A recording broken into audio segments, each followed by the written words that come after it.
Welcome to Belgium. It's a small country.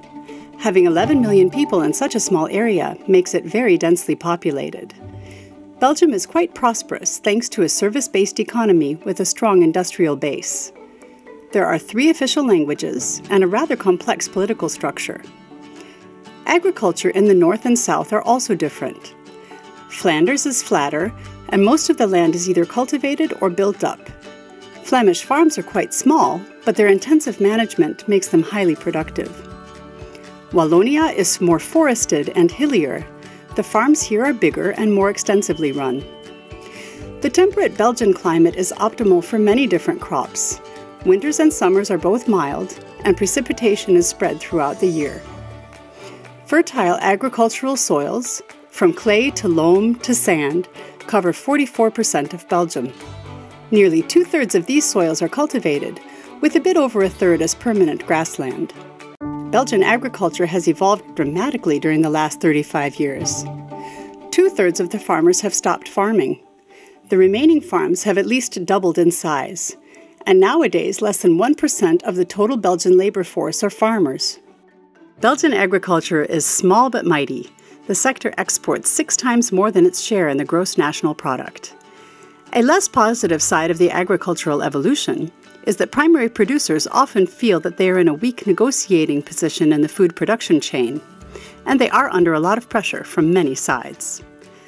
Organic farming is not very common in Belgium. Only about 5% of the farms are organically managed.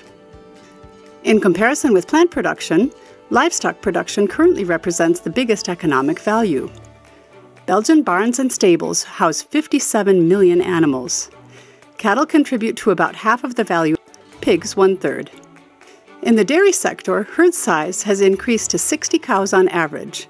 And more importantly, milk production per cow has seen an amazing increase to more than 8,000 liters per cow per year. Animal breeding has played a role in that, but the biggest reason for the increase is feed efficiency. Now that the milk quota system has disappeared, milk production has tended to increase. In Flanders, for example, the economic value of milk and dairy products has remained fairly stable at about 850 million euros per year. So what about plant production in Belgium? The main crops are cereals, cultivated on about 40% of the agricultural land. Fodder crops come in second. Industrial crops like sugar beet or potato account for 20%. Vegetables, fruits, and ornamentals come last but not least. They account for a whopping half of the total economic value from plant production.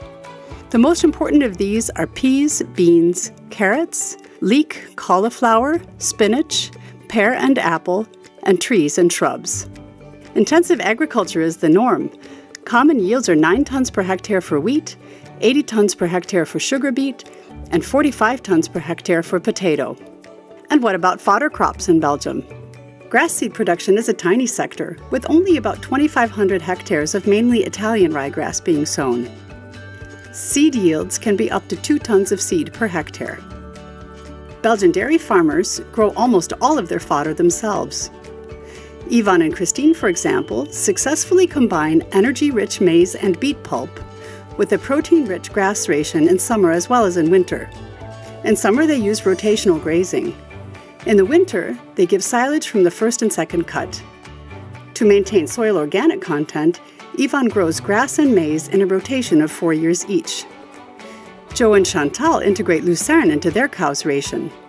Now that the European Common Agricultural Policy is calling for greener agricultural production, Belgian farmers are gaining interest in alternative fodder crops such as fodder beet, red clover, and lucerne. Belgium may be a small country, but being small doesn't always mean that you're unimportant.